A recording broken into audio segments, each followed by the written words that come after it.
Marcus Thompson had always considered himself pretty smooth with women. At 24, he worked as a junior marketing coordinator at a tech startup in San Diego, drove a leased BMW that he could barely afford, and had perfected what he thought was an irresistible charm. His apartment walls were covered with motivational posters about success and confidence, and he spent his weekends at trendy bars trying to impress anyone who would listen with stories about his future empire. On this particular Tuesday morning, Marcus was running late for what he considered the most important meeting of his career. The startup CEO had finally agreed to hear his pitch for a new social media campaign, and Marcus had spent weeks preparing what he was sure would be his breakthrough moment. He had practiced his presentation in the mirror countless times, adjusted his tie at least a dozen times that morning, and even splurged on an expensive coffee to calm his nerves. The naval base entrance was bustling with its usual morning activity. Military personnel in crisp uniforms moved with purpose, their bearings straight and confident in a way that Marcus always found slightly intimidating. He had taken a shortcut through the area because Google Maps had promised it would save him 15 minutes, though he had never actually driven through a military zone before. The imposing gates and serious-faced guards made him nervous, but he was too focused on his upcoming presentation to pay much attention to his surroundings. Sarah Chun had just completed her morning 5-mile run around the base perimeter. As a Navy SEAL, physical fitness wasn't just part of her routine, it was essential to her survival and the safety of her team. At 31, she had spent the last 8 years proving herself in one of the most demanding military roles imaginable. Her slight frame of 5 feet 4 inches often led people to underestimate her, something that had worked to her advantage more times than she could count. She was walking toward the main gate, still cooling down from her run, when she noticed the silver BMW weaving slightly as it approached the security checkpoint. The driver seemed distracted, one hand on the wheel while the other held a phone pressed to his ear. Sarah's training had taught her to notice details that others might miss, and something about the car's erratic movement caught her attention. Marcus was deep in conversation with his best friend Jake, seeking last-minute reassurance about his presentation. "Dude, you've got this," Jake was saying through the phone. "Just remember to mention the ROI projections and that thing about viral potential. These old guys eat that stuff up." Marcus was nodding enthusiastically, completely absorbed in the call, when he noticed the line of cars ahead had stopped for the security check. He hit the brakes, but not soon enough. The impact wasn't severe, but it was enough to send Sarah stumbling forward.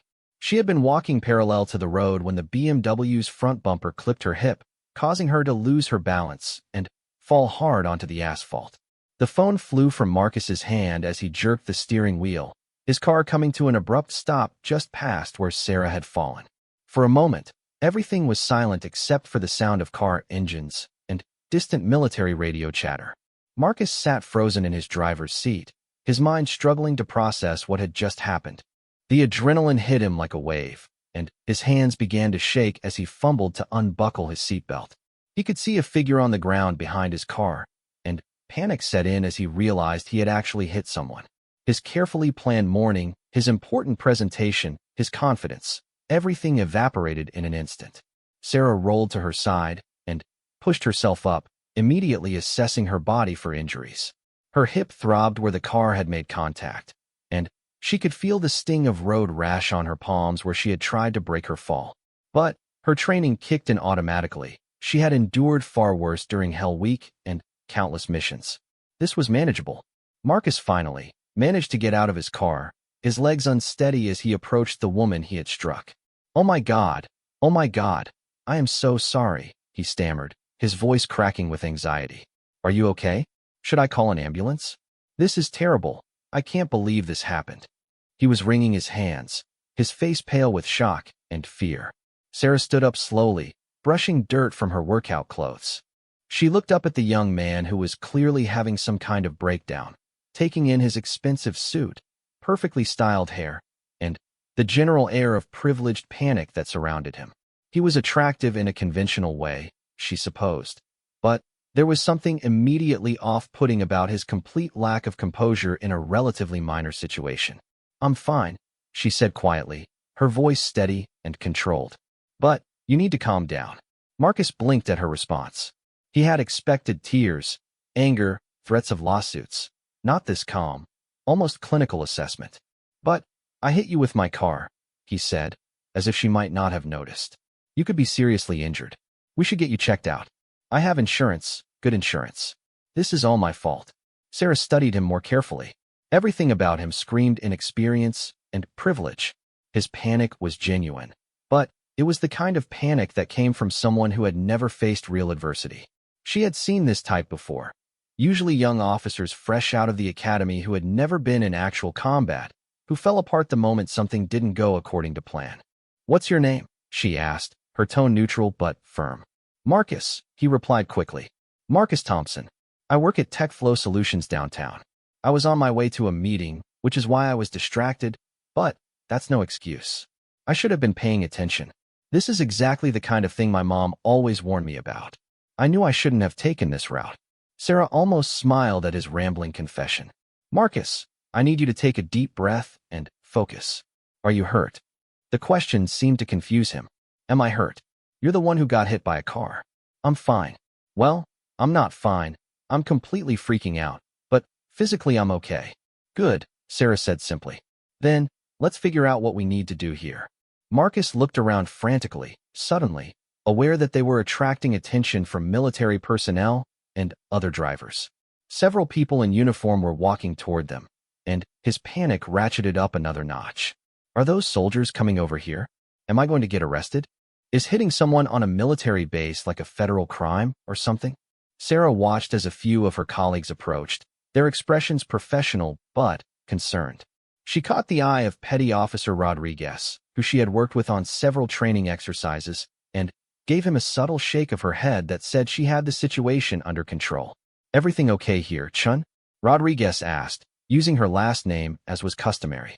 "Minor fender bender," Sarah replied. "We're handling it." Marcus's eyes darted between Sarah and the uniformed man who had called her Chun. Something about their interaction seemed different from what he expected, more professional and military in nature, but he was too overwhelmed to process it properly. "Chun," Marcus repeated. "Is that your name? I should probably get your full name for the insurance report. And your phone number. Do you have insurance? Not that it matters, because this is totally my fault, but I think my insurance company will want to know." Sarah realized that despite her military haircut and the fact that they were on a naval base, Marcus had no idea who or what she was. To him, she was probably just some civilian who happened to be in the wrong place at the wrong time. The irony wasn't lost on her. Here was this nervous, privileged young man treating her like she was helpless, when she could probably disable him in about 3 seconds if necessary. "My name is Sarah," she said, deciding not to elaborate further for the moment. "And, yes, I think we should exchange information." Marcus fumbled for his phone, which had fallen somewhere in his car during the impact. His hands were still shaking as he tried to navigate to his contacts app. "Okay, great. Sarah. That's a nice name. Very classic. My sister's name is Sarah, actually, though she spells it differently. She uses an H at the end, which I always thought was kind of redundant, but whatever." Sarah watched him struggle with his phone with a mixture of amusement and mild concern. She had dealt with nervous recruits before, but Marcus was operating on a completely different level of anxiety. It was almost endearing in its complete transparency, though she suspected his privileged background meant he had never faced real consequences for his mistakes. "Marcus," she said firmly, getting his attention. "Look at me." He stopped fumbling with his phone and met her eyes. There was something about her gaze that was unsettling in its steadiness. Most people looked away after a few seconds, but Sarah held eye contact with an intensity that made him feel like she was seeing straight through him. "This isn't as big a deal as you're making it," she continued. "I'm not seriously injured. Your car barely has a scratch, and we can sort out the details without involving emergency services. But I need you to focus and stop panicking." Marcus nodded rapidly, though he didn't seem much calmer. "Right, okay. Focus. I can do that. It's just that I've never hit anyone with a car before, and I have this really important meeting in like 20 minutes, and my boss is already kind of on the fence about my performance this quarter, and if I'm late because I was involved in a car accident on a military base, that's going to look really bad." Sarah couldn't help but notice how his primary concern seemed to be his job rather than her well-being, though she supposed his obvious guilt and panic indicated he did care about her safety. Still, his self-centeredness was typical of the type of person she usually tried to avoid. "What kind of meeting?" she asked, more out of curiosity than genuine interest. Marcus's face lit up slightly, his natural enthusiasm breaking through his panic. "It's a presentation for a new social media campaign I designed. I've been working on it for months, and this could really be my big break. The CEO is finally going to hear my ideas, and if he likes them, I could get promoted to senior coordinator, maybe even junior account manager eventually."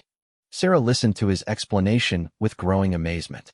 Here was a grown man who seemed to think a potential promotion to junior account manager was worth getting this excited about, while she spent her days planning operations that could determine the success or failure of national security missions. The disconnect between their worlds was almost comical. "That sounds important," she said diplomatically. "It really is," Marcus agreed earnestly. "I mean, I know it might not seem like much to some people, but this job means everything to me. I've been working toward this moment since I graduated college 2 years ago. My parents always told me that if I worked hard and stayed focused, I could achieve anything, and this feels like proof that they were right." Sarah found his optimism both naive and oddly touching. There was something genuine about his enthusiasm that she rarely encountered in her world of calculated strategies and life-or-death decisions. Even his self-absorption seemed more innocent than malicious, the result of inexperience rather than true selfishness. "Well," she said finally, "we should probably exchange information quickly so you can make your meeting." Marcus looked at her with something approaching gratitude. "Really? You're not going to make me wait for police or anything like that?" "Because I was reading online that some people try to claim injuries later even when they seem fine at first. Not that I think you would do that, but my dad's lawyer friend said I should always be careful about these situations." Sarah almost laughed at his transparency. Most people would have kept those concerns to themselves, but Marcus seemed incapable of filtering his thoughts. "I'm not going to claim false injuries, Marcus. But we should probably do this properly." As they began the process of exchanging contact information, Sarah found herself studying Marcus more carefully. He was clearly out of his element, but there was something endearingly honest about his complete inability to hide his emotions. In her world, everyone was trained to maintain composure under pressure, to present a calm exterior regardless of internal turmoil. Marcus was the complete opposite. Every thought and feeling was written across his face for anyone to see. Marcus, meanwhile, was beginning to recover from his initial shock and was starting to notice more details about the woman he had accidentally struck. Despite her small stature, there was something about her bearing that suggested strength and confidence. She moved with economy and precision, and her voice had an authority that seemed at odds with her civilian appearance. There was also something about the way the military personnel around them deferred to her that struck him as unusual, though he couldn't quite put his finger on what it was. "So do you work on the base?" he asked as he carefully input her phone number into his contacts. "Something like that," Sarah replied vaguely. Marcus sensed there was more to the story, but he was too focused on getting to his meeting to push for details. "Well, I'm really sorry again about all this. I promise I'm usually a much better driver. It's just been a crazy morning, and I guess I was more nervous about my presentation than I thought." Sarah nodded, understanding now that his distraction had been genuine rather than careless. She had seen the same kind of nervous energy in young soldiers before their first mission, though Marcus's stakes were considerably lower than anything she had ever faced. As they finished exchanging information, Marcus glanced at his watch and realized he still had a chance to make his meeting if he left immediately. The relief was visible on his face, and Sarah could see him already shifting mental gears back to his presentation. "I really do need to go," he said apologetically. "But I'll call you later to check on you and figure out any medical bills or anything like that. And if there's anything else I can do to make this right, just let me know." Sarah watched as he hurried back to his car, still moving with the slightly frantic energy of someone who wasn't quite sure he was handling the situation correctly. As he pulled away, she could see him talking rapidly into his phone again, probably calling his friend back to explain what had happened. Standing there in the morning sun, Sarah realized she was more amused than annoyed by the encounter. Marcus Thompson was clearly not her type, too privileged, too sheltered, too focused on trivial concerns. But There had been something unexpectedly refreshing about his complete lack of pretense. In a world where everyone seemed to have an agenda, his transparency was almost charming. She had no idea that by evening, her phone would be ringing with a call from Marcus that would begin to change both of their lives in ways neither of them could have imagined. And Marcus, rushing toward what he hoped would be his big career breakthrough, had no idea that the woman he had just met could probably teach him more about real confidence and strength than any motivational poster ever could. The morning had started as just another routine day for both of them. But sometimes the most significant moments begin with the smallest accidents, and neither Sarah nor Marcus would ever look at that intersection quite the same way again. Marcus had somehow managed to stumble through his presentation, though it was nothing like the polished performance he had rehearsed. His mind kept drifting back to the morning's accident, and he found himself fumbling over words that should have been second nature. When his boss asked questions about engagement metrics, Marcus had to ask him to repeat the question twice. The CEO had looked distinctly unimpressed, and Marcus left the conference room fairly certain that his big breakthrough had turned into a career setback. By 6 o'clock that evening, Marcus was sitting in his apartment, staring at his phone. He had been debating whether to call Sarah for the past hour, torn between his genuine concern for her well-being and his anxiety about potentially making the situation worse. His friend Jake had advised him to wait a few days to see if she would call him first, claiming that showing too much concern might be interpreted as admitting guilt. But Marcus couldn't shake the image of her falling onto the asphalt, and his conscience wouldn't let him ignore the situation any longer. He dialed her number, his hands slightly trembling as he waited for her to pick up. "Hello." Sarah's voice was calm and professional, the same tone he remembered from that morning. "Hi, Sarah. This is Marcus. Marcus Thompson. From this morning. The car accident." He winced at how awkward he sounded. "I remember," she said, and he could hear what might have been amusement in her voice. "How did your presentation go?" The question caught him off guard. Most people in her situation would have immediately launched into questions about insurance claims or complaints about their injuries. Instead, she was asking about his meeting, as if his well-being mattered more than her own. "It went terrible," he admitted honestly. "I couldn't concentrate. I kept thinking about hitting you with my car and wondering if you were okay. My boss probably thinks I've lost my mind." Sarah found herself oddly touched by his confession. In her experience, most people would have lied and claimed everything went perfectly, especially if they were trying to minimize their liability in an accident. Marcus's honesty was refreshing, even if his priorities still seemed somewhat backwards. "I'm fine, Marcus," she said gently. "A few bruises, nothing serious. You don't need to worry about me." "But I do worry about you," Marcus replied quickly. "I mean, I should worry about you. I hit you with my car. That's the kind of thing a person should worry about, right? Even if it was an accident." Sarah couldn't help smiling at his earnest confusion about social protocols. Most people would be more concerned about lawsuits and insurance claims, she observed. "Should I be concerned about those things?" Marcus asked, sounding genuinely puzzled. "Because honestly, I have no idea how any of this works. I've never been in an accident before, and my parents always handled stuff like insurance when I was in college. I probably should have asked more questions about adult responsibilities." The admission was so transparently honest that Sarah felt a pang of sympathy for him. Despite his obvious privilege, Marcus seemed to be genuinely trying to do the right thing, even if he wasn't sure what that looked like. "Marcus," she said carefully, "why don't we meet for coffee tomorrow? We can talk about everything in person, make sure we've handled all the necessary details properly." Marcus was quiet for a moment, and Sarah could almost hear him thinking through the implications of her suggestion. "Is this like a legal thing?" he asked finally. "Because if you want to bring lawyers or anything, that's totally fine. My dad knows some good ones." "Well, he knows one good one. His golf buddy is a lawyer, but he mostly does corporate tax stuff." "No lawyers," Sarah assured him. "Just coffee. There's a place called Marina Grounds near the harbor. Do you know it?" "I can find it," Marcus said, though he sounded nervous. "What time?"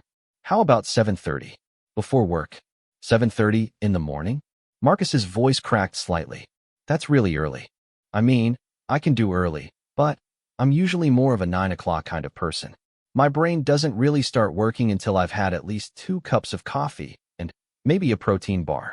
Sarah found his complete inability to hide his dismay about the early hour oddly endearing.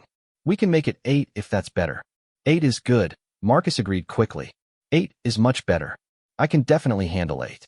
Should I bring anything? Insurance papers, or whatever?" "Just bring yourself, Marcus. We'll figure out the rest." After they hung up, Sarah sat in her small apartment near the base, reflecting on the strangest conversation she'd had in months. Marcus Thompson was unlike anyone she usually encountered in her professional or personal life.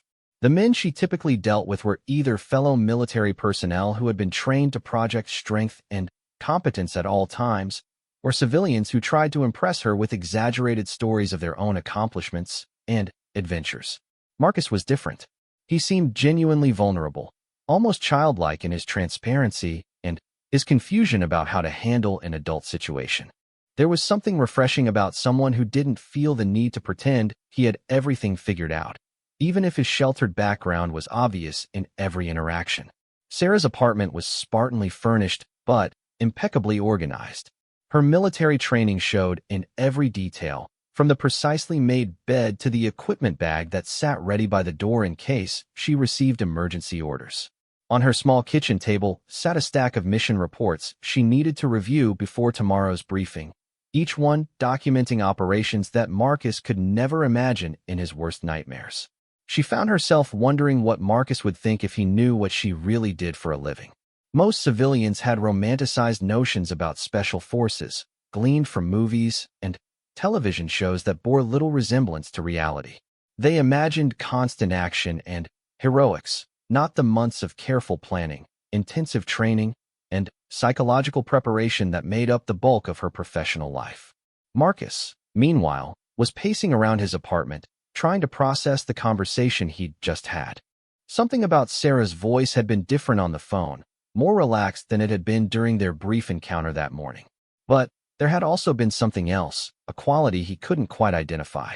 It was as if she was speaking from a position of authority that didn't quite match his memory of a woman who had been knocked down by his car. His apartment was the complete opposite of Sarah's military precision. Clothes were draped over chairs, takeout containers littered the coffee table, and his laptop sat open with 17 different tabs displaying articles about social media marketing trends, self-improvement blogs, and online dating advice. The chaos reflected his mental state. He was always pursuing multiple goals simultaneously, but rarely finishing any of them with real focus or commitment. He spent the next hour researching proper etiquette for follow-up meetings after car accidents. But most of the information he found focused on legal and insurance matters rather than the social dynamics he was worried about. Finally, he called his friend Jake, hoping for some perspective on the situation. "Dude, why are you overthinking this?" Jake asked after Marcus had explained the phone call in excruciating detail. "She wants to meet for coffee. Either she's planning to sue you, or she's interested in you. Either way, just show up and see what happens." "But what if it's both?" Marcus asked anxiously.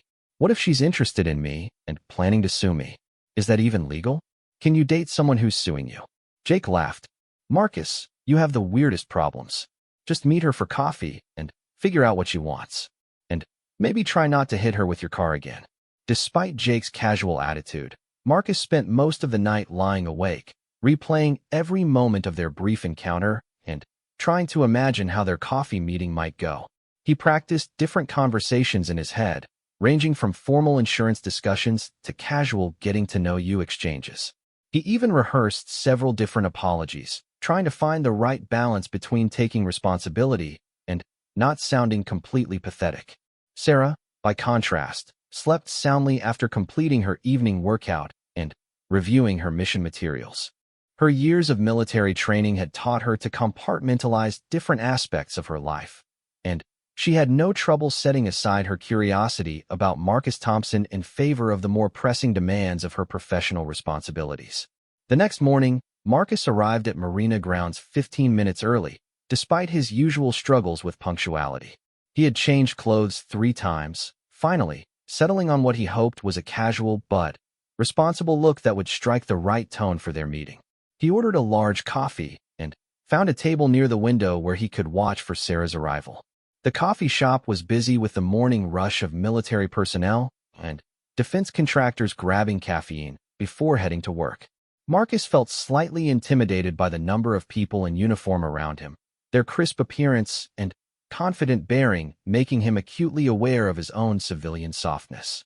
He wondered how Sarah fit into this world, and whether her presence on the base the previous morning had been coincidental or professional. Sarah arrived exactly at 8 o'clock, moving through the crowded coffee shop with the same economy of motion Marcus had noticed the day before.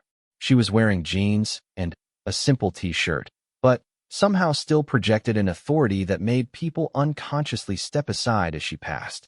Marcus stood up awkwardly as she approached, nearly knocking over his coffee in the process. "Good morning," Sarah said, sliding into the seat across from him with fluid grace. "You look nervous." Marcus attempted a laugh that came out more like a cough. "I am nervous. I've never had coffee with someone I hit with my car before. I wasn't sure about the protocol." Sarah ordered a black coffee from the server who had appeared immediately at their table, then turned her attention back to Marcus. "There's no protocol, Marcus. We're just two people having a conversation." "Right," Marcus said, though he didn't look convinced. "So how are you feeling? Any soreness or anything like that? I read online that sometimes accident injuries don't show up until a day or two later. Not that I'm suggesting you're going to develop injuries, but I wanted to check." "I'm fine," Sarah assured him. "I've experienced much worse during training. A small bump from a car doesn't really register." Marcus paused, his coffee cup halfway to his lips. "Training? What kind of training?"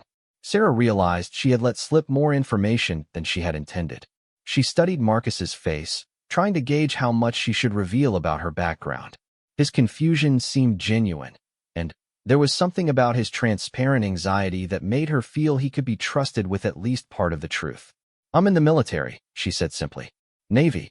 Marcus set down his coffee cup with enough force to slosh liquid onto the table. "You're in the Navy? Like, actually in the Navy? With a rank and everything?" "Yes, Marcus. With a rank and everything."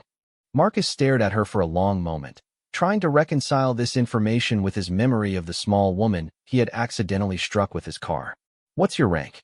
Are you like a sailor or something? Do they still call people sailors?" Sarah couldn't help smiling at his complete ignorance of military hierarchy. "I'm a petty officer. And, yes, we're called sailors, though my job is a bit more specialized than that." "Specialized how?" Marcus asked, leaning forward with genuine interest. Sarah hesitated. Most people had preconceived notions about special forces that were either wildly inaccurate or uncomfortably close to the truth. She wasn't sure which reaction would be worse coming from Marcus, whose worldview seemed to revolve around marketing campaigns and career advancement. "I work in special operations," she said finally. Marcus blinked several times, processing this information. "Special operations? Like, with guns and stuff?" "Sometimes. And explosives?" "Occasionally." Marcus sat back in his chair, looking stunned. "So when I hit you with my car, I was basically assaulting a special forces soldier. Is that like a federal crime? Am I going to be investigated by military police?" Sarah laughed, the first time Marcus had heard her make any sound approaching genuine amusement. "Marcus, you're not in trouble. It was an accident, and I'm handling it as a civilian matter." "But you're not a civilian," Marcus said, still trying to wrap his mind around the situation. "You're like a professionally trained warrior. And I knocked you down with my BMW because I was distracted talking about social media engagement rates." The absurdity of the situation wasn't lost on Sarah either. "When you put it that way, it does sound pretty ridiculous." Marcus ran his hands through his hair, a gesture that was becoming familiar to Sarah. "This explains so much about yesterday. I kept thinking there was something different about you, like you were more confident than most people. But I thought maybe you were just really good at handling stressful situations, not that you were trained to handle actual life or death situations." "Most of my job is training and planning," Sarah said, trying to downplay the more dramatic aspects of her career. "It's not as exciting as you probably think." "Are you kidding me?" Marcus said, his eyes wide with amazement. "You're like a real-life action hero, and I'm sitting here complaining about my presentation going badly because I was worried about bumping into someone who could probably disable an enemy with her bare hands." Sarah studied Marcus's face, noting the genuine awe in his expression.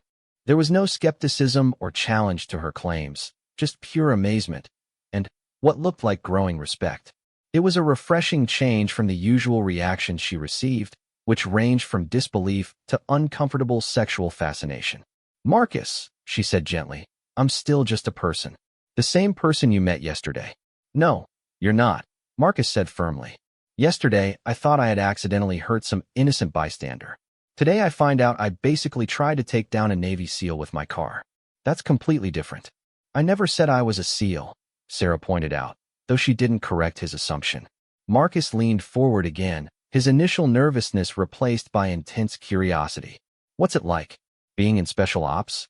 Do you go on secret missions? Have you ever been in combat?" Sarah found herself in the unusual position of being asked direct questions about her career by someone who seemed genuinely interested rather than trying to impress her with his own adventures or testing her credibility.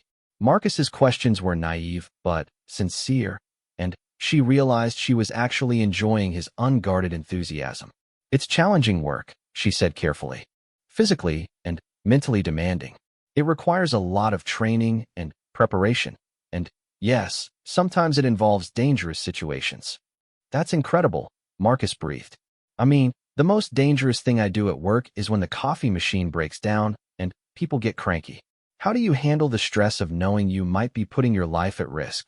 Sarah was quiet for a moment, considering how to answer a question that most people in her life never thought to ask. Military personnel took such risks for granted, and civilians usually either romanticized the danger or were too uncomfortable to discuss it directly. "You train until the responses become automatic," she said finally. "You learn to trust your team and your equipment, and you focus on the mission rather than the risks." Marcus nodded slowly, though Sarah could tell he was having trouble truly comprehending a world so different from his own. "That makes sense, I guess. Though I have to admit, I can barely handle the stress of giving a presentation to my boss, so I can't imagine dealing with actual life-threatening situations." "Different people are built for different challenges," Sarah said diplomatically. They sat in comfortable silence for a moment, Marcus processing this new information while Sarah wondered how much more she should reveal. She had never met anyone quite like Marcus, someone whose life was so far removed from hers that he couldn't even pretend to understand her world, yet who seemed genuinely interested in learning about it without trying to prove himself in the process. "So," Marcus said finally, "when you said yesterday that you could handle the situation with the accident, you weren't just being polite. You actually could handle it. Like, if I had been some kind of threat instead of just a nervous guy with bad driving skills, you would have been fine." "Yes," Sarah said simply. Marcus shook his head in amazement. "And here I was worried about whether you were going to sue me, when you probably could have just, I don't know, done something military to make me regret hitting you." Sarah smiled again. "I don't typically resolve civilian disputes with military techniques, Marcus." "Right," Marcus said, though he still looked slightly awed. "This is just wow. I feel like I need to completely recalibrate my understanding of yesterday's events. And maybe my understanding of women in general. Do you know other people like you? I mean, other military women?" "A few," Sarah said, amused by his assumption that she was unique in her profession. Marcus sat back in his chair again, looking overwhelmed. "I feel like such an amateur. Here I am, proud of myself for landing a job at a tech startup, and you're out there protecting the country and doing secret missions and stuff." "Everyone contributes in their own way," Sarah said, though she had to admit there was a significant gap between their respective responsibilities. "That's nice of you to say, but I think we both know that creating viral marketing content is not exactly equivalent to special operations work," Marcus replied with surprising self-awareness. Sarah found herself appreciating his honesty about the disparity between their careers. Many people would have tried to inflate the importance of their own work or downplay hers to maintain some semblance of equality in the conversation. Marcus seemed perfectly comfortable acknowledging that her job was more significant than his, which was both refreshing and slightly endearing. "So what happens now?" Marcus asked. "I mean, with the accident and everything. Do I still need to file insurance reports? Or is there some kind of military protocol I should know about?" "We can handle it through regular insurance channels," Sarah said. "Unless you'd prefer to involve the military police." Marcus's eyes widened in alarm. No, regular insurance is fine. Definitely better. I don't think I'm ready for military police." Sarah laughed again, and Marcus realized he was beginning to enjoy the sound. There was something infectious about her amusement, probably because it seemed so genuine and unforced. "Marcus," she said, "I have a question for you." "Sure, anything. Why did you really want to meet for coffee?" The insurance information could have been handled over the phone. Marcus felt his cheeks redden slightly. "Honestly, I wanted to make sure you were really okay. And I guess I was curious about you. You handled everything yesterday so calmly, and I wondered what kind of person stays that composed when they get hit by a car. And now you know." "Now I know," Marcus agreed. "Though I have to say, finding out you're basically a professional badass just makes me more curious, not less." Sarah studied his face, noting the genuine interest in his expression. There was no false bravado or attempt to impress her with his own accomplishments.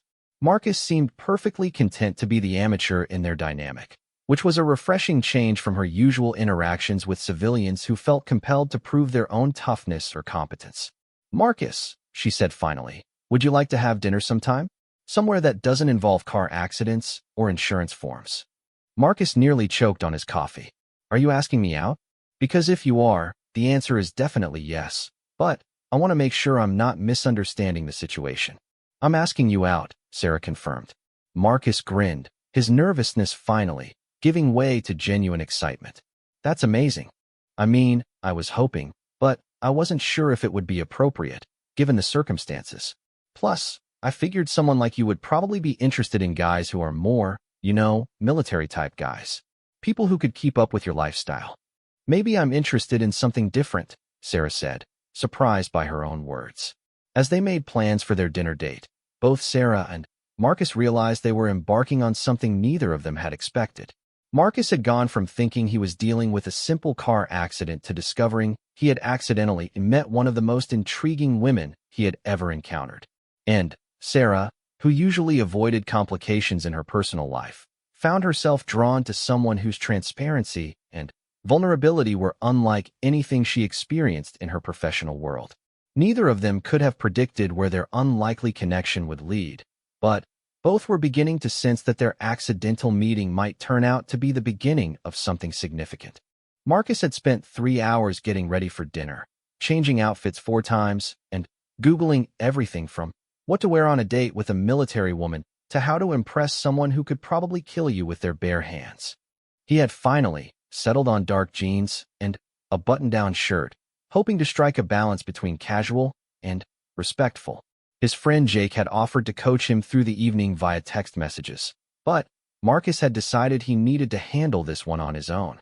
Sarah, meanwhile, had finished a 12-mile training run, completed her daily weapons maintenance, and reviewed intelligence reports for an upcoming mission before even thinking about what to wear. When she finally did consider her outfit, she chose a simple black dress that was both comfortable and flattering, then spent exactly 5 minutes on makeup. The contrast between their preparation styles would have been amusing to anyone observing both of them. They met at Coastal, a seafood restaurant overlooking the harbor that Marcus had chosen because it seemed sophisticated but not intimidating. As he waited for Sarah to arrive, Marcus realized his hands were sweating more than they had before his failed presentation. The difference was that this time, his nerves came from excitement rather than fear of professional failure. Sarah arrived precisely on time, moving through the restaurant with the same confident grace Marcus was beginning to associate with her. She looked stunning in her dress, but there was still something about her posture and the way her eyes automatically scanned the room that reminded Marcus she was far from an ordinary dinner companion. "You look beautiful," Marcus said as she sat down, then immediately worried he was being too forward. "Thank you," Sarah replied, amused by his obvious nervousness. "You clean up well yourself." They ordered wine, though Sarah only had 1 glass while Marcus seemed to need 2 just to calm his nerves. As they looked over the menu, Marcus found himself stealing glances at her, still trying to fully process the reality of who he was having dinner with. "Marcus," Sarah said after they had ordered, "you're staring." "Sorry," Marcus said quickly, his cheeks reddening. "It's just surreal, you know? 3 days ago, the most exciting thing in my life was trying to get my boss to approve a new Instagram strategy. Now I'm having dinner with someone who probably knows 17 different ways to disable an attacker." 17 seems low, Sarah said with a slight smile. Marcus's eyes widened. "You're joking, right?" "Probably." The waiter brought their appetizers, and Marcus took the opportunity to change the subject to safer ground. So, when did you decide you wanted to join the military? Was it always something you planned to do? Sarah considered the question while cutting into her calamari. I grew up in a military family. My father was a Marine, my older brother joined the Army. It seemed like a natural progression. But, special operations specifically? Marcus pressed. That seems like it would require a pretty serious commitment beyond just joining the military. It does, Sarah agreed. The training alone takes years, and the physical and mental demands are extreme. Most people don't make it through the selection process. Marcus found himself leaning forward, genuinely curious about this world he had never considered before. What's the selection process like? I mean, obviously I couldn't handle it, but I'm curious what someone has to go through to do what you do. Sarah hesitated. She was used to people asking about her career, but usually their questions came from a place of skepticism or morbid curiosity rather than genuine interest. Marcus seemed sincerely fascinated by the process rather than the glamorous aspects that most civilians fixated on. The physical requirements are brutal, she said finally. Endless running, swimming, obstacle courses designed to test your limits. But the mental component is actually harder. They break you down psychologically to see if you can maintain focus and make good decisions under extreme stress. How extreme are we talking? Marcus asked. Sleep deprivation, hypothermia, physical exhaustion, constant pressure from instructors who are trying to make you quit. The idea is to simulate the worst possible conditions you might face in the field and see if you can still function effectively. Marcus shook his head in amazement. And you not only survived that, but excelled at it? I graduated, Sarah said simply, uncomfortable with direct praise. That's incredible, Marcus said earnestly. I mean, I thought I was tough for working a 60-hour week during a product launch. Clearly, I need to recalibrate my understanding of what constitutes real challenge. Sarah found herself appreciating his willingness to acknowledge the gap between their experiences without either dismissing her achievements or inflating his own struggles. Most people either acted like her career was no big deal or became so intimidated they couldn't have a normal conversation. Everyone faces different kinds of challenges, she said diplomatically. Yours matter too. That's kind of you to say, but I think we both know that worrying about quarterly performance reviews is not quite the same as preparing for life or death situations, Marcus replied with surprising honesty. Their main courses arrived, and Marcus realized he was actually beginning to relax despite the surreal nature of their conversation. There was something about Sarah's calm presence that was oddly soothing, even when she was describing experiences that sounded like something out of an action movie. Can I ask what a typical day is like for you? Marcus ventured. I mean, obviously you can't tell me about classified stuff, but I'm curious about the day-to-day reality. Sarah thought about how to answer without revealing operational details. A lot of training, physical fitness, weapons practice, tactical exercises, planning, and preparation for potential missions. Intelligence briefings. It's more structured and routine than most people imagine. Do you ever get scared? Marcus asked, then immediately looked embarrassed by the question. Sorry, that's probably not something I should ask. It's a fair question, Sarah said. Fear is a natural response to danger. The training teaches you to manage it, not eliminate it. Anyone who claims they're never scared is either lying or probably shouldn't be trusted with high-stakes decisions. Marcus found her honesty refreshing. I get scared giving presentations to my boss. I can't imagine dealing with real physical danger. Different people have different triggers, Sarah observed. You might be surprised what you're capable of in the right circumstances. I seriously doubt that, Marcus said with a self-deprecating laugh. I once had a panic attack because I thought I might have sent an email to the wrong client.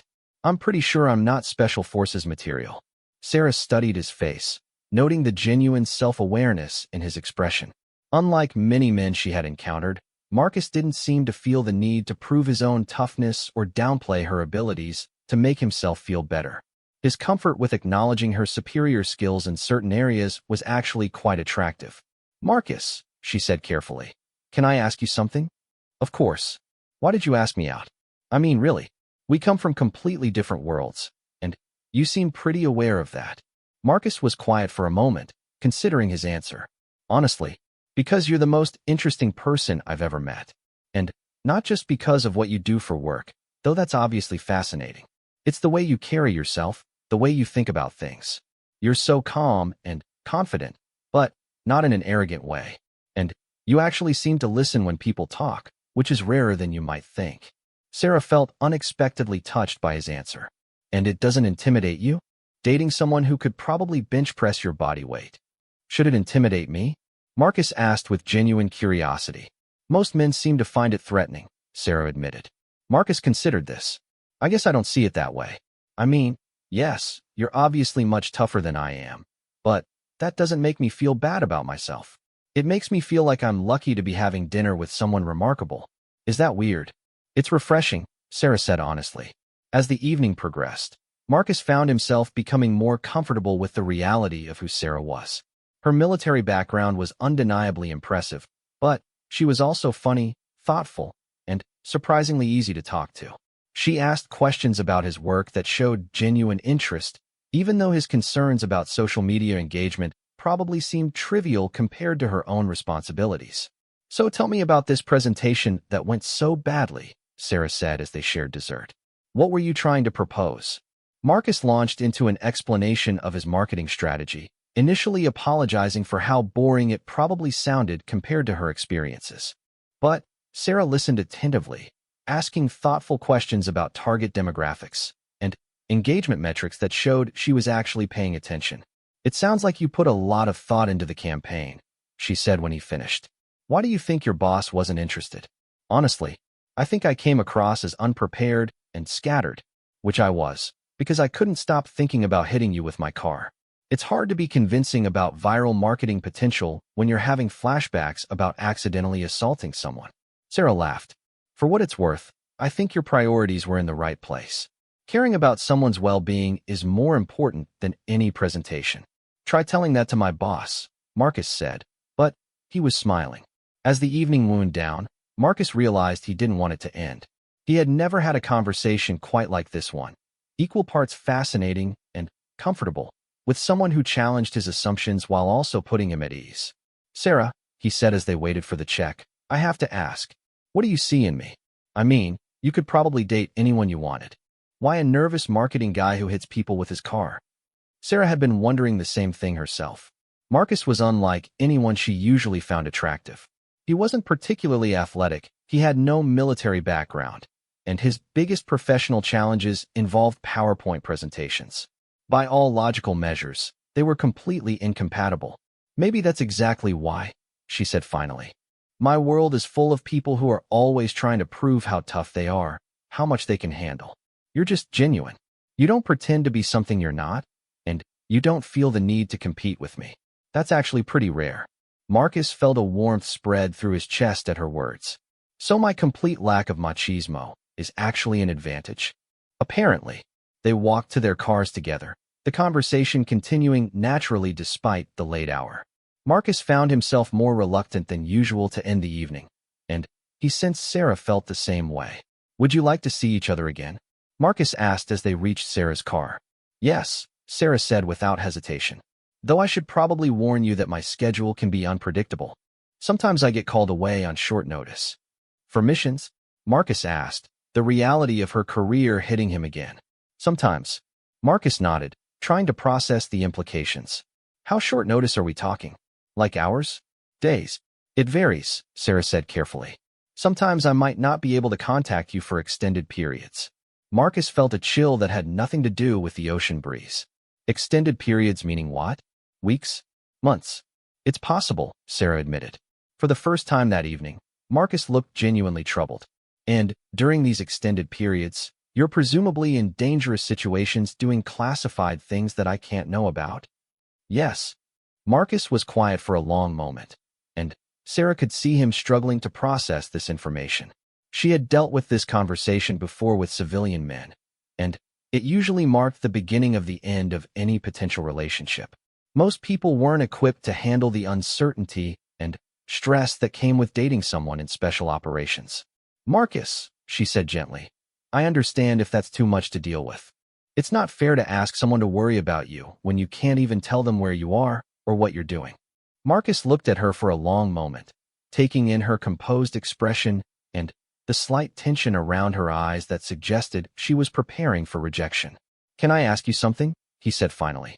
"Of course. Is this what you want to do? I mean, is this the career you want? Or do you ever think about doing something else?" The question caught Sarah off guard. Most people either assumed she loved the danger and excitement or tried to convince her to find something safer. No one had ever simply asked whether this was truly what she wanted for herself. "It's what I'm good at," she said carefully. "And it matters. The work we do makes a difference." "That's not what I asked," Marcus pointed out gently. Sarah found herself genuinely considering the question for the first time in years. Did she want this life? Or had she simply been following a path that had started in childhood and never seriously questioned? "I don't know," she admitted finally. "It's been my life for so long that I've never really thought about alternatives." "Maybe you should," Marcus said. "I mean, not because of me or anything, but because you should do what makes you happy, not just what you're good at." Sarah stared at him, amazed by the simplicity and wisdom of his observation. In her world, personal happiness was rarely considered as important as duty and mission accomplishment. The idea that she might have choices beyond her current path was both liberating and terrifying. "Marcus," she said slowly, "you might be the first person who's ever suggested that my happiness matters more than my utility." "Of course it matters," Marcus said, looking genuinely confused by her surprise. "You're not just a weapon or a tool. You're a person with feelings and dreams and preferences. Why wouldn't your happiness matter?" Sarah felt something shift inside her chest, a loosening of tension she hadn't even realized she was carrying. Marcus's perspective was so fundamentally different from anything she had encountered in her military environment that it was forcing her to reconsider assumptions she had held for years. "This is going to sound strange," she said, "but I think you might be the first person who's ever made me feel like I have permission to want something different." "You don't need permission from anyone," Marcus said firmly. "You've already proven you can do anything you set your mind to. If you wanted to do something else, you could absolutely make that happen." As they said goodnight, both Marcus and Sarah realized their unlikely relationship was beginning to challenge their fundamental assumptions about themselves and their futures.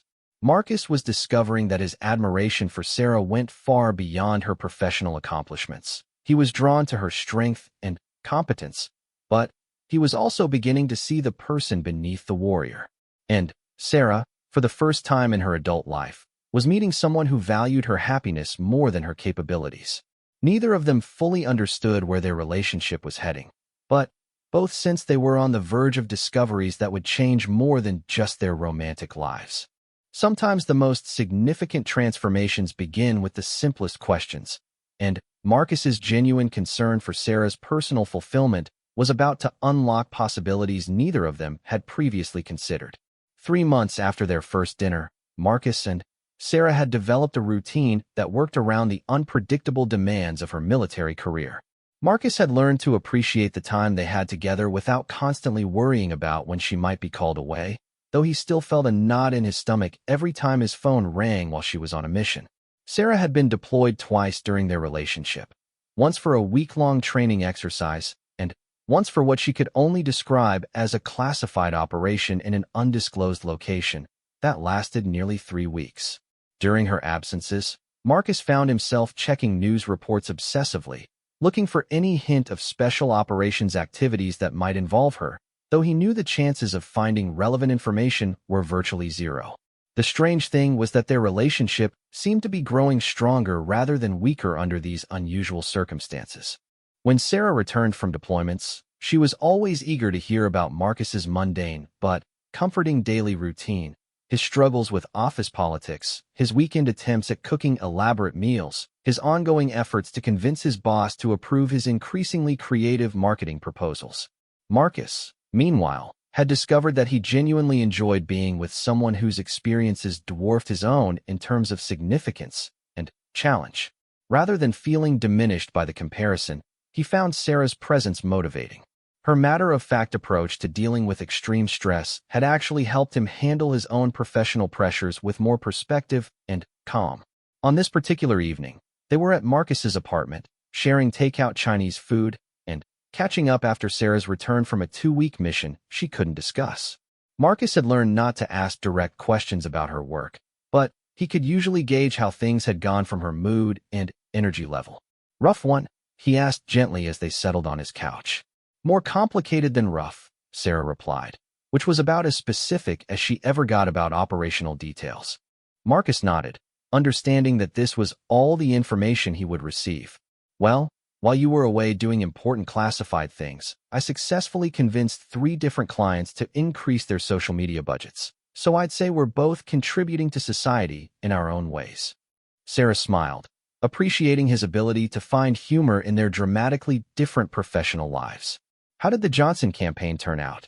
Marcus launched into a detailed explanation of his latest marketing success, a small local political campaign that had exceeded engagement targets through a combination of targeted advertising and strategic social media outreach. As he talked, Sarah found herself genuinely impressed by his creativity and strategic thinking, even if the stakes were considerably lower than anything she dealt with. "That's actually brilliant," she said when he finished explaining his approach. "You identified the target demographic, analyzed their media consumption patterns, and created content that spoke directly to their concerns. That's good intelligence work." Marcus paused with a forkful of lo mein halfway to his mouth. "Did you just compare my marketing strategy to intelligence work?" "The fundamental skills are similar," Sarah said thoughtfully. "Understanding your audience, anticipating their responses, adapting your approach based on new information. You're better at strategic thinking than you give yourself credit for." Marcus felt a familiar warmth at her praise, but this time it was accompanied by something else, a growing confidence in his own abilities that had been developing since they started dating. Sarah's respect for his work, however modest it might be compared to hers, had made him take his own professional contributions more seriously. "Sarah," he said carefully, "can I ask you something about your work?" "Depends on the question. Do you ever think about what you want to do after the military? I mean, you can't be a Navy SEAL forever, right? There has to be some point where you transition to something else." Sarah was quiet for a moment, considering the question that had been on her mind more frequently since their conversation after their first dinner. Most people in special operations either move to command positions within the military, transition to civilian security work, or find careers in defense contracting. There aren't a lot of other obvious paths. "But what do you want to do?" Marcus pressed. "Not what makes sense or what's expected, but what would actually make you happy." Sarah set down her chopsticks and looked at Marcus, still amazed by his focus on her personal desires rather than practical considerations. "I've been thinking about that a lot lately, actually, because of things you've said." "What kinds of things?" "You asked me once if this was what I really wanted, or just what I was good at." No one had ever posed the question that way before. In the military, you don't really think about personal preferences. You think about duty and mission accomplishment. Marcus waited quietly, sensing that Sarah was working through something important. "The truth is," she continued slowly, "I'm good at what I do, and it matters, but I'm not sure it makes me happy anymore. I used to think the adrenaline and the sense of purpose were enough, but lately, I've been wondering what it would be like to have a life that was more normal." "Normal how?" Marcus asked gently. "Normal like yours," Sarah said with a small smile. "A job where the biggest crisis is a client budget review. A schedule I can actually plan around.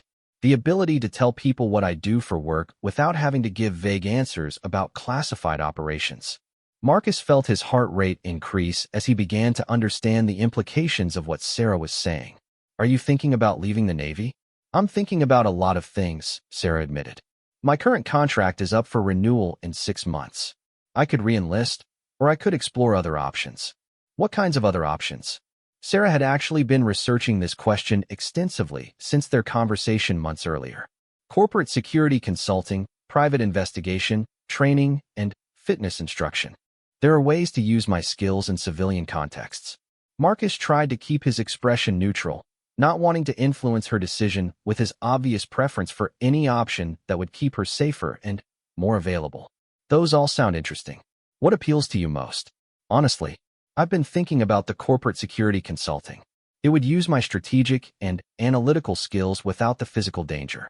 And the schedule would be much more predictable." Marcus felt hope blooming in his chest, but tried to suppress it. "That sounds like it could be a good fit for you." "Marcus," Sarah said, turning to face him fully, "I need you to know that if I make this decision, it won't be because of you. At least, not entirely because of you. It has to be what I want for myself, or I'll end up resenting it. I understand, Marcus said, though privately he thought it would be perfectly reasonable for their relationship to factor into her career decisions. But, can I ask how I do factor into it?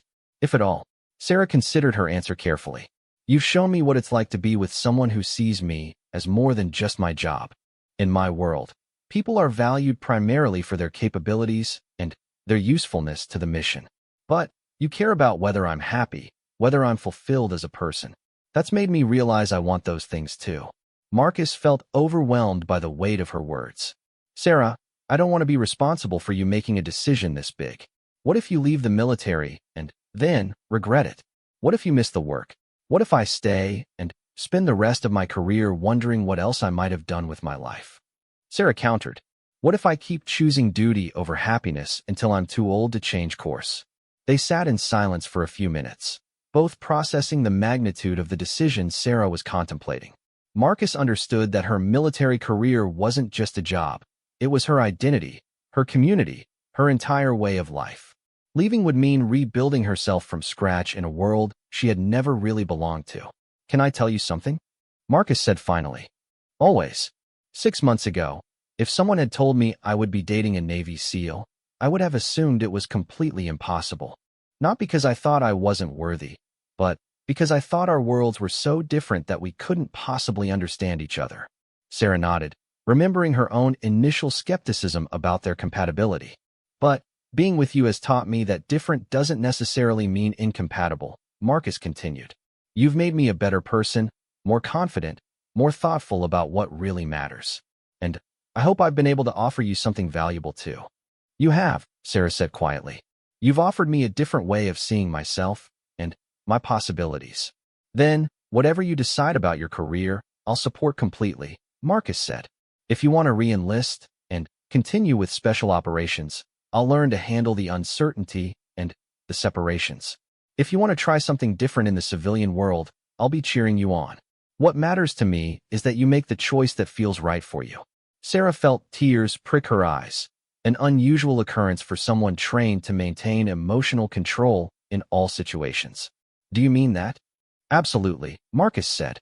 Though I have to admit, I would sleep a lot better at night if your job didn't involve people occasionally trying to kill you.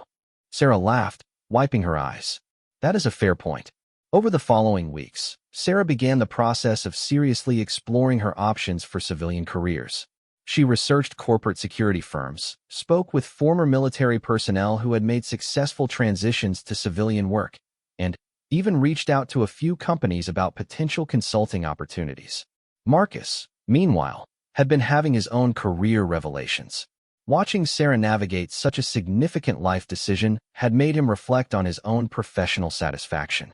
He realized that while he enjoyed the creative aspects of marketing, he was primarily motivated by the approval and validation it brought him rather than genuine passion for the work itself. I've been thinking, Marcus said one evening as they walked along the beach near his apartment. Maybe I should consider some changes too. What kind of changes? Sarah asked. I don't know exactly, Marcus admitted. But being with you has made me realize that I've been playing it safe my whole life. I've never taken any real risks or pursued anything I truly cared about. I just followed the expected path from college to entry-level job to whatever promotion was available. Sarah stopped walking and turned to face him. What would you pursue if you weren't playing it safe? Marcus was quiet for a moment, considering a dream he had never voiced aloud. I've always been interested in conflict resolution and mediation. There's something appealing about helping people find solutions to their problems instead of just trying to sell them things they don't need. That's a significant career change, Sarah observed. Not as significant as yours, Marcus pointed out. And you've shown me that major life changes are possible if you're willing to work for them. Have you looked into what that would require? Training, certifications, that sort of thing? Marcus nodded. There are graduate programs in conflict resolution and mediation. Some of them even have concentrations in international relations and security issues. Sarah smiled. You'd be good at that. You have a natural talent for helping people feel heard and understood. You really think so? I know so, Sarah said firmly. You've certainly helped me feel understood. 6 months later, Marcus was enrolled in a master's program in conflict resolution while continuing to work part-time in marketing. Sarah had accepted a position with a corporate security consulting firm that specialized in risk assessment for international businesses. Her military experience was invaluable in the role, but her days were now filled with boardroom presentations and strategic planning sessions rather than combat operations. The transition hadn't been without challenges. Sarah sometimes missed the adrenaline and clear sense of purpose that had defined her military career. Marcus struggled with the academic demands of graduate school while maintaining his work responsibilities. Both of them had moments of doubt about the dramatic changes they were making to their lives. But they had also discovered something neither of them had expected. Their relationship had become stronger as they each pursued paths that aligned with their authentic interests and values. Sarah's newfound sense of personal agency had made her more confident in all areas of her life, while Marcus's willingness to take meaningful risks had given him a sense of purpose he had never experienced in his previous career. "Do you ever regret it?" Marcus asked one evening as they prepared dinner together in Sarah's new apartment off base. "Leaving the Navy?" Sarah considered the question while chopping vegetables with military precision. "I miss parts of it," she said honestly. "The team camaraderie, the feeling that what I was doing really mattered on a national level. But I don't regret the choice. I'm building something different now, something that's mine in a way my military career never was." "I understand that," Marcus said, stirring the sauce he was preparing. "I never realized how much energy I was spending trying to meet other people's expectations until I started focusing on what I actually wanted to accomplish." Sarah smiled, watching Marcus move around the kitchen with growing confidence. "Who would have thought that a car accident would lead to all this?" "Best worst driving of my life," Marcus agreed. As they sat down to the meal they had prepared together, both Sarah and Marcus reflected on the unexpected journey that had brought them to this point. Neither of them had found what they were looking for when they first met. Sarah hadn't been seeking a relationship, and Marcus had simply been trying to get to a meeting on time. But sometimes the most important discoveries come when we're not actively searching for them. Their accidental encounter had revealed possibilities neither of them had imagined for themselves, both professionally and personally. Marcus had learned that his empathy and communication skills could be powerful tools for meaningful work, while Sarah had discovered that strength could be expressed in ways that didn't require constant readiness for combat. Their relationship had also taught them both that compatibility wasn't about sharing identical backgrounds or experiences, but about supporting each other's growth and celebrating each other's authentic selves. Marcus's admiration for Sarah's capabilities had never been diminished by his own different strengths, and Sarah's respect for Marcus's emotional intelligence had never been undermined by her superior physical skills. "So what's next?" Sarah asked as they finished dinner. "I graduate in 18 months, Marcus said.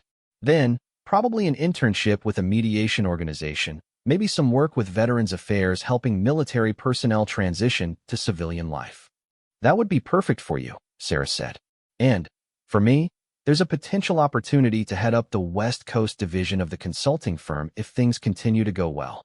"Sounds like we both have bright futures ahead," Marcus observed. "Together?" Sarah asked, though her tone suggested she already knew the answer. "Definitely together," Marcus confirmed, "though hopefully with fewer car accidents." Sarah laughed. "I think we can manage that." As they cleared the dishes, both of them felt a contentment neither had experienced before their unlikely meeting. They had found in each other not just romantic partners, but catalysts for becoming the people they were meant to be. Marcus had learned that he could be strong in his own way, while Sarah had discovered that vulnerability and personal happiness were not incompatible with strength and competence. Their story had begun with a moment of careless inattention that resulted in an accidental collision. But it had evolved into something much more significant. A deliberate choice to build a life together based on mutual respect, authentic self-expression, and the courage to pursue their genuine aspirations rather than simply meeting external expectations. Sometimes the most profound transformations begin with the smallest accidents, and sometimes the people who seem most different from us turn out to be exactly what we need to become who we're meant to be. Marcus and Sarah had learned that love wasn't just about finding someone who shared your background or your goals, but about finding someone who believed in your potential and supported your journey toward becoming your best self. In the end, their relationship had given them both the permission and the courage to rewrite the stories of their own lives, creating futures that honored both their individual strengths and their shared commitment to building something meaningful together. And it all started with a clueless rookie who learned that sometimes the best thing you can do is simply pay attention to the extraordinary people who cross your path, even when they seem to come from completely different worlds.